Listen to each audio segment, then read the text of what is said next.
Sabe, desde que o mundo é mundo, o medo daquilo que a gente não conhece sempre deu um jeito de moldar nossa visão das coisas. E olha, talvez nenhuma figura represente esse medo de um jeito tão forte quanto o da bruxa. Uma mulher com poderes misteriosos, quase sempre ligada a rituais sinistros e pactos com o diabo. Ela acabou se tornando um dos símbolos mais persistentes de perseguição, mas também de fascínio. Mas a grande questão é, o que tem de verdade por trás dessas lendas todas? Será que essa figura da bruxa foi na verdade uma desculpa para controlar mulheres que simplesmente não se encaixavam no padrão da época? É isso que a gente vai tentar descobrir, analisando a história de algumas mulheres que levaram esse rótulo. Ok, vamos mergulhar de cabeça no nosso primeiro caso, Bathsheba Sherman. Um nome que a cultura pop, principalmente os filmes de terror, deixou bem famoso. Mas por trás da lenda do cinema, existe a história real de uma mulher do século XIX. A versão que muita gente conhece, a do filme Invocação do Mal, é a de arrepiar. Essa história toda se baseia nos relatos da família Perron, que lá nos anos 70 disse que era assombrada pelo espírito da Bathsheba.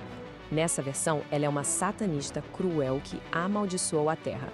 Só que a realidade é bem mais complexa.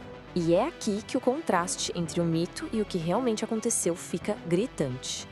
Na vida real, a Bathsheba foi, sim, acusada pela morte de uma criança. Mas olha só, ela foi absolvida por falta de provas.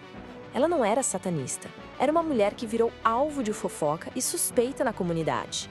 E a morte dela não foi suicídio. Foi algo que, na verdade, só serviu para alimentar ainda mais as lendas sobre ela. E é nesse ponto que a realidade fica tão ou mais estranha que a ficção. A Bathsheba morreu com 73 anos, de uma paralisia que ninguém conseguiu explicar. A condição era tão bizarra que o relatório da autópsia descreveu de um jeito quase sobrenatural. Esse detalhe, um detalhe real e misterioso, foi o combustível perfeito para a lenda da bruxa continuar viva por gerações. A história da Bathsheba mostra como uma mulher pode acabar sendo vítima de uma lenda, né? Mas e quando acontece o contrário? E quando a mulher usa essa mística a seu favor? Vamos agora para Nova Orleans, conhecer uma figura que, diferente da Bathsheba, não foi definida por um rótulo. Ela usou esse rótulo para se tornar uma das mulheres mais poderosas da cidade, a icônica Marie Laveau.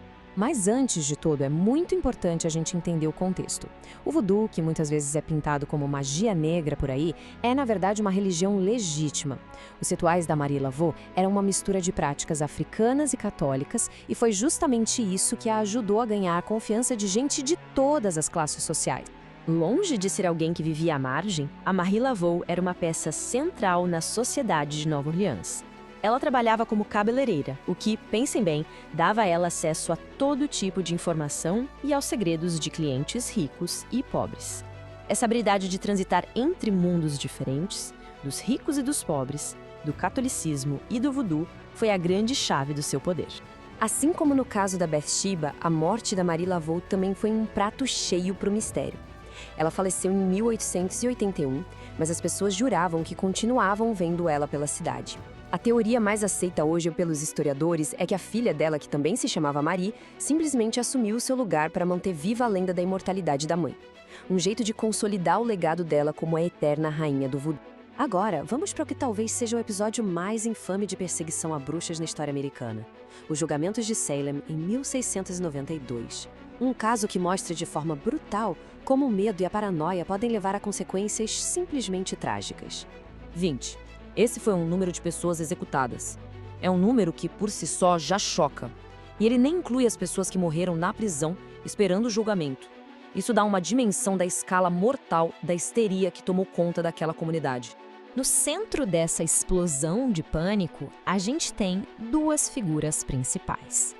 De um lado, Abigail Williams, uma das primeiras meninas a ter uns comportamentos bem estranhos que na época foram vistos como possessão demoníaca. Do outro lado, Tituba, uma mulher escravizada que se tornou uma das primeiras a ser acusada. O que aconteceu a partir daí foi uma reação em cadeia mortal. Para se proteger, a Abigail começou a acusar outras pessoas de bruxaria, e uma delas foi a Tituba. Sob uma pressão absurda e com medo de morrer, Tituba confessou. Ela descreveu pactos com o diabo e rituais com tantos detalhes que a comunidade entrou em pânico total, dando início a uma caça às bruxas que saiu completamente de controle. E essa talvez seja a parte mais cruel da história toda.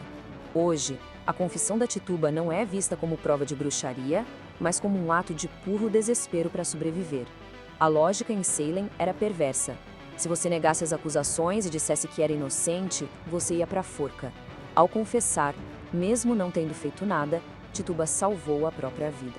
Então, depois de olhar para a história da Bathsheba, da Mary e das vítimas de Salem, fica uma pergunta no ar, né? O que leva uma sociedade a transformar pessoas em monstros? Os padrões são bem claros. O medo do desconhecido, do que a gente não entende, está sempre lá. Mulheres que eram independentes ou simplesmente diferentes eram vistas como ameaça. A fofoca e o pânico coletivo distorciam a realidade, transformando vizinhos em demônios e acusações em sentenças de morte. No fim das contas, o mito da bruxa não é só sobre magia. É um espelho de como a sociedade lida com aquilo que ela teme e não compreende. As histórias dessas mulheres nos forçam a questionar o que é real e o que é só fruto do medo e da intolerância. E isso nos leva à pergunta final. Quando nós criamos monstros, o que estamos, na verdade, revelando sobre nós mesmos?